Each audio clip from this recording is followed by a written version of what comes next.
ప్రేక్షకులందరికీ నమస్కారం. నేను మీ డాక్టర్ ఆర్బి సుధా. ఇప్పుడు కొత్త సంవత్సరం కూడా వచ్చేసింది. విశ్వవసునామ సంవత్సరం. అందరూ బాగా ఉగాది జరుపుకుంటున్నారు అని ఆశిస్తున్నాను. ఎప్పుడులాగే మనం ఇప్పుడు మీ ముందుకు వచ్చేసాము. ఏప్రిల్ మాస ఫలితాలు అంటే రాశి ఫలితాలు 12 రాసుల వారికి ఏప్రిల్ నెల ఎలా ఉంటుందో చూడబోతున్నాం అన్నమాట. ఒక్కొక్క రాశికి విడివిడిగా మాట్లాడుకున్నాం. దానికన్నా ముందు మనం ఎప్పుడు గ్రహస్థితి అంటే గోచారం మాట్లాడుకోవడం ముందు నుంచి ఉన్న ఆన్మైతే. అంటే గోచారం పట్టే కదా మనం అన్ని రాశి ఫలితాలు అనేది చెప్పుకోవడం జరుగుతుంది. సో ఎక్కడెక్కడ ఏ ప్లానెట్స్ ఉన్నాయో చూద్దాము, గ్రహాలు ఎలా మూవ్ అయ్యాయో చూద్దాం. మనకి తెలిసింది కూడా, మనకి ఏంటి సోలార్ ఎక్లిప్స్ కూడా అయిపోయింది. అలాగే ఉగాది అంటే ఏంటి విశ్వవసునామ సంవత్సరం కూడా మొదలైంది. ఎప్పుడు మార్చ్ 30ని. అలాగే మనం చూసాము అంటే మార్చ్ 29 అంటే మార్చ్ ఎండ్కి శని ఏమో మీనానికి మూవ్ అయ్యారు. అలాగే మీనంలోనే మనకేంటంటే మెర్కురీ అంటే బుధుడు, అలాగే మనకి శుక్రుడు కూడా ఉన్నారనమాట. మనకి సన్ మోస్ట్ ఇంపార్టెంట్ ప్లానెట్, ఆయన ఏప్రిల్ 14కి మనకి దీనికి వెళ్తున్నారు అంటే మేషానికి వెళ్తున్నారనమాట. అలాగే ఇంకోటి మేజర్ మూమెంట్ ఏంటంటే మనకి కుజుడేమో నీచ పడుతున్నారు ఏప్రిల్ 3న. ఎక్కడికి వెళ్తున్నారు? కర్కాటక రాశికి వెళ్తున్నారు అనమాట. ఇంకో మేజర్ గ్రహం అంటే జూపిటర్ ఎక్కడున్నారు? ఆయన వృషభంలో ఉన్నారు. ఈ నెలంతా ఇక్కడే ఉంటారనమాట. అలాగే మనం చూసాము అంటే బోత్ ప్లానెట్స్ అంటే మెర్కురీ కానీ బుధుడు కానీ అలాగే శుక్రుడు కానీ రెండు ఏంటంటే రిట్రోగ్రేషన్లో ఉన్నాయి. అవి రెండు కూడా ఈ నెలలోనే డైరెక్ట్ అవుతున్నాయి అన్నమాట. సో మనం చూసాము అంటే మీనంలోనే ఈ రెండు కూడా ఉంటున్నాయి అన్నమాట ఈ నెలంతాను. అంటే ఎప్పుడు డైరెక్ట్ అవుతున్నాయో చూద్దాము. మనకి ఏమో మెర్కురీ ఏమో 7th ఏప్రిల్కి డైరెక్ట్ అవుతున్నారు. అలాగే శుక్రుడేమో 13th ఏప్రిల్కి డైరెక్ట్ అవుతున్నారు అనమాట. సో శుక్రుడేమో ఎగ్జాల్టేషన్ అంటే ఉచ్చ స్థితిలో ఉన్నారు. మెర్కురీ బుధుడేమో నీచ స్థితిలో ఉన్నారు అనమాట. మీనంలోనే ఉన్నారు. సన్ కూడా first half of this month మీనంలో ఉన్నారు. 14థ్కి మూవ్ అవుతున్నారు మనకి మేషానికి. అలాగే మనం ఏంటంటే రాహు కేతువులు ఎక్కడున్నారు? రాహు ఏమో మనకి మీనంలోనే ఉన్నారు. కేతు కూడా మనకి ఏంటంటే కన్యలోనే ఉన్నారనమాట. సో ఇది గ్రహస్థితి మనకి ఈ నెల అంతాను. సో మేలోనే మనకి రాహుకేతు మూమెంట్ కూడా ఉందన్నమాట. సో జనరల్గా ఎప్పుడు మనం చెప్పుకునేది ఏంటంటే ఏల్నాటి శని అనేది చాలామంది భయపడుతూ ఉంటారు. ఏల్నాటి శని ప్రభావం అనేది అందరికీ ఉంటుంది, కానీ వ్యక్తిగత జాతకం మీద ఆధారపడి ఉంటుందన్నమాట. ఏల్నాటి శనిలో సెటిల్ అయిన వాళ్ళు ఉన్నారు, బిజినెస్లో పైకి వచ్చిన వాళ్ళు ఉన్నారు. అలాగే ఏంటంటే దాంపత్య జీవితంలో అనుకూల పరిస్థితి తెచ్చుకున్న వాళ్ళు బోళ్ళంత మంది ఉన్నారనమాట. అంటే ఏదైనా నేను అందుకనే ముందు నుంచి చెప్పేది వ్యక్తిగత జాతకం మీదే ఆధారపడి ఉంటుంది. మనం మాట్లాడుకునేది అంటే జనరల్ అనమాట. ఎందుకంటే చాలామంది భయ ఆందోళన పడుతూ ఉంటారు. ఎవరో చెప్పేశారు అని కాకుండాను మీ వ్యక్తిగత జాతకం పరిశీలించుకుంటే పరిస్థితి గ్రహస్థితి ఎలా ఉందో చూసి, అలాగే పీరియడ్ ఎలా ఉందో చూసి చెప్పడం అనేది జరుగుతుంది, ప్రెడిక్షన్స్. సో దేనికి భయపడవలసిన అవసరం అంటూ ఏం లేదు. అన్నిటికీ మనం ఏంటంటే పరిహారం చేసుకోవడం, ఒకటి అవుతోంది అంటే పరిహారం చేయడం అనేది వెరీ ఇంపార్టెంట్. సో ఎవరెవరికి ఏలినాటి శని ఉందో మనం ఇప్పుడు చూద్దాము. మేషరాశి వాళ్ళకి ఏలినాటి శని అనేది స్టార్ట్ అయింది ఈ సంవత్సరంలో. అంటే మనం ఉగాది తర్వాత ఇప్పుడే మళ్ళీ కలుస్తున్నాం కనుక ఈ సంవత్సరం అది ఫస్ట్ నెల. అలాగే ఏంటంటే మనకి కుంభానికి లాస్ట్ ఘట్టం, అలాగే మీనానికి రెండో ఘట్టంలో ఉంది. మనం ఎప్పుడు జనరల్ పరిహారాలు మాట్లాడుకోవడం ఆన్మైతి. సో జనరల్గా ఎప్పుడైనా సరే పాజిటివ్ దిశగా వెళ్ళడం అనేది వెరీ వెరీ ఇంపార్టెంట్. అంటే ఏంటంటే ఎప్పుడైనా మనం చెప్పేది నెగటివ్లో పాజిటివ్ చూడాలి తప్పక అని చెప్తూ ఉంటాం. అంటే కష్టం అనేది అందరికీ ఉంటుంది, లైఫ్ అంటేనే ఎత్తు తగ్గులు.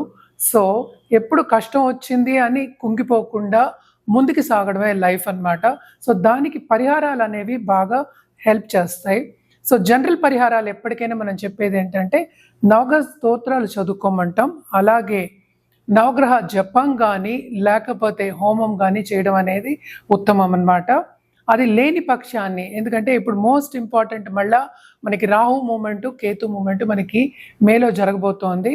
కొంచెం డిఫికల్ట్ మూమెంట్. అదేంటంటే మనకి కుంభానికి అలాగే ఏంటంటే సింహానికి వెళ్తున్నారు. కేతు సింహానికి, రాహు ఏమో కుంభానికి వస్తున్నారు. అలాగే ఏంటంటే జూపిటర్ మూమెంట్ కూడా ఉంది, అలాగే మార్స్ మూమెంట్ కూడా ఉన్నాయి అన్నమాట. సో మేజర్ మూమెంట్స్ కూడా ఉన్నాయి కనుక ఎప్పటికైనా నవగ్రహాలకి చేయమని మనం చెప్తాం. సన్ మనకి తెలుసు ఒక్కొక్క రాశికి 30 రోజులు ఉంటారనమాట ఒక్కొక్క రాశిలోను.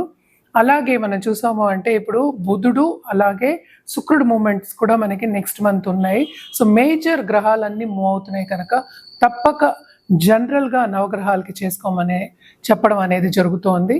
ఏదైనా సరే మళ్ళా నేను చెప్తున్నాను ఏంటంటే వ్యక్తిగత జాతకం మీద ఆధారపడి ఉంటుందన్నమాట. అలాగే శక్తి పూజలు చేసే వాళ్ళకి కానీ, లేకపోతే నిత్య పూజలు చేసే వాళ్ళకి కానీ, లేకపోతే ఒక గురువుని ఆశ్రయించే వాళ్ళకి కానీ తప్పక పాజిటివ్ దిశగా నడవడం అనేది జరుగుతుందన్నమాట. ఇవన్నీ ఎందుకు చెప్తున్నాం అంటే మనం చెప్పేదంతా ఏంటి, మంచి మాటలు చెప్తున్నాం, మంచికి చెప్తున్నాం. సో పాజిటివ్ బ్యాంక్ బ్యాలెన్స్ అనేది ఎప్పటికైనా మీరు పెంచుకుంటే కనుక, బ్యాంక్ బ్యాలెన్స్ అంటే అందరికీ తెలుసు, ఎప్పుడైనా తీసుకోవచ్చు దాంట్లోంచి అనేది మన బ్యాంక్ బ్యాలెన్స్ అనేది. So positive bank balance grow చేసాము అంటే కనుక ఎప్పటికైనా నెగటివ్ అంటే కొన్ని కష్టాలు వచ్చినప్పటికి కూడా సమంగా అయిపోతుంది. అంటే పాజిటివిటీ అనేది మనకు కనిపిస్తుంది అండ్ ఈజీగా ఉంటుంది. అంటే లైఫ్ ఏంటంటే సుఖంగా గడుస్తుంది అనమాట. అందుకోసం మనం ఎప్పటికైనా సరే పరిహారాలు చేయమని చెప్తూ ఉంటాము.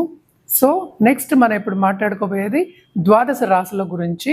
ఏప్రిల్ నెల 2025 ఎలా ఉందో చూద్దాం. ఇప్పుడు మనం మాట్లాడుకోబోయేది సింహరాశి వాళ్ళ గురించి. సింహరాశి వాళ్ళకి ఏప్రిల్ నెల ఎలా ఉందో చూద్దాము. వీళ్ళకి సింహరాశి వాళ్ళకి ఏంటంటే మిశ్రమ ఫలితాలు ఘోషిస్తున్నాయనే చెప్పాలి, especially first half of this month. And also మనం చూసాము అంటే 12th మనకేమో కుజుడు ఎంటర్ అవుతున్నారు. సో తప్పక కొంత ఎక్స్పెన్సెస్ అనేవి ఎక్కువ అవుతాయి అన్నమాట. కానీ సన్ మూమెంట్ ఎప్పుడు మనకి మేషన్కి వెళ్తారో అప్పుడు వీళ్ళకి చాలా బాగుంటుంది. ఎందుకంటే ఈ రాశికి అధిపతి సూర్యుడయ్యారు. ఆయనేమో ఎగ్జాల్టేషన్ పాయింట్కి వచ్చినప్పుడు తప్పక వీళ్ళకి మంచి ఆపర్చునిటీస్ వస్తాయి అండ్ ఫేమ్ వచ్చే ఛాన్సెస్ కూడా ఎక్కువ కనిపిస్తున్నాయి అన్నమాట. అండ్ ఆల్సో వీళ్ళు చేసే పనిలో కూడా కొంతవరకు వీళ్ళకి అంటే శ్రమ అధికమైనప్పటికీ ఊరట అనేది కలుగుతుంది. అలాగే అందరి సపోర్టు వీళ్ళు పొందుతారనమాట.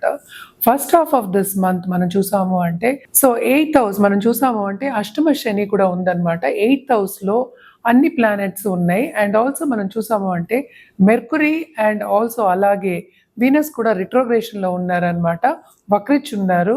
సో కొంతవరకు వీళ్ళకి హెల్త్ ఇష్యూస్ వచ్చే ఛాన్సెస్ ఎక్కువ కనిపిస్తున్నాయి. అలాగే మనం చూసాము అంటే ఈ నెల అంతా 2వ ఇంట్లో కేతు ఉన్నారు. సో తప్పక స్పిరిచువాలిటీ అనేది డెవలప్ అవుతుంది. అండ్ ఆల్సో మనం చూసాము అంటే second half of this month నేను అన్నట్టు ఈ రాశికి అధిపతి ఏమో 9th హౌస్లో ఎగ్జాల్టేషన్లో ఉన్నారు కనుక తప్పక భాగ్యం అనేది డెవలప్ అవుతుంది. ఆపర్చునిటీస్ చాలా ప్లెంటీ వస్తాయి అంటే కెరియర్ పాత్లో.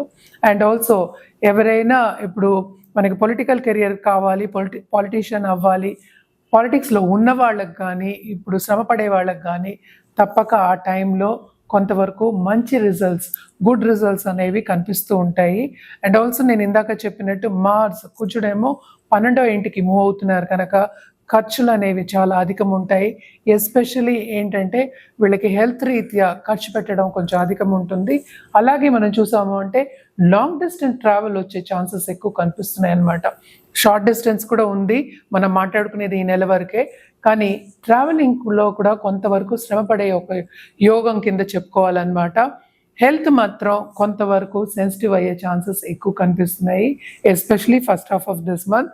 సో ఏదైనా కొంచెం ప్రాబ్లం, ఫిజికల్గా ప్రాబ్లం వచ్చినా కూడా డాక్టర్ని సంప్రదించడం వెరీ వెరీ ఇంపార్టెంట్. అలాగే మనం చూసాము అంటే దాంపత్య జీవితంలో కూడా కొంతవరకు డిసగ్రిమెంట్స్ వచ్చే ఛాన్సెస్ ఎక్కువ కనిపిస్తున్నాయి అన్నమాట. Second half of this month తప్పక భాగ్యం డెవలప్ అవుతుంది, కొత్త బిజినెస్లు స్టార్ట్ చేసే ఛాన్సెస్ కనిపిస్తున్నాయి. అలాగే స్టాక్ మార్కెట్ ట్రేడింగ్లో ఉన్న వాళ్ళకి కూడా చాలా బాగుంటుంది. ఎందుకంటే రిట్రోగ్రేషన్ అయిపోయిన తర్వాత మనం చూసామంటే మెర్కురీ కూడా ఏంటంటే 11th lord, 2nd and 11th lord అయ్యారు. ఆయన నీచపడి ఉన్నారు కనుక కొంతవరకు బిజినెస్ పీపుల్కి ఎదురు దెబ్బలు అనేవి కనిపిస్తున్నాయి ఈ నెలలో. So second half of this month కొంతవరకు వాళ్ళకి ఏంటంటే బ్యాలెన్స్ అవుతుంది. అండ్ అష్టమ శని బై ఇట్ సెల్ఫ్ ఏంటంటే ఇబ్బంది పెడుతుంది కనుక రెమెడియల్ మెషర్స్ కింద తప్పక శనికి చేయడం అనేది ఫస్ట్ వెరీ వెరీ ఇంపార్టెంట్. అలాగే సూర్య అష్టకం చదువుకోవడం, ఎందుకంటే హెల్త్ అనేది సెన్సిటివ్ అన్నాను కనుక సూర్య అష్టకం నిత్యం చదువుకోవడం చాలా మంచిది. అండ్ ఆల్సో శివుడికి ఎస్పెషలీ శివ దంపతులు పిక్చర్ పెట్టుకుని ఎవ్రీడే నిత్యం పూజ చేయడం చాలా మంచిదన్నమాట. తప్పక శని కాళ్ళు పట్టుకోండి. ఎందుకంటే అష్టమ శని ప్రభావం కొంతవరకు ఎక్కువ ఉంటుంది. మనం చేసే పనిలో అడ్డంగాలు ఎక్కువ అవుతాయి. ఏంటిదంటే మనం ఇవాళ ఒక పని చేద్దాం అనుకుంటాం. అది లేట్ అయ్యే ఛాన్సెస్ ఎక్కువ కనిపిస్తున్నాయన్నమాట. సో, తప్పక నేను చెప్పిన పరిహారాలన్నీ చేసుకుంటే మీకు ఇంకా బావుంటుంది ఈ నెల.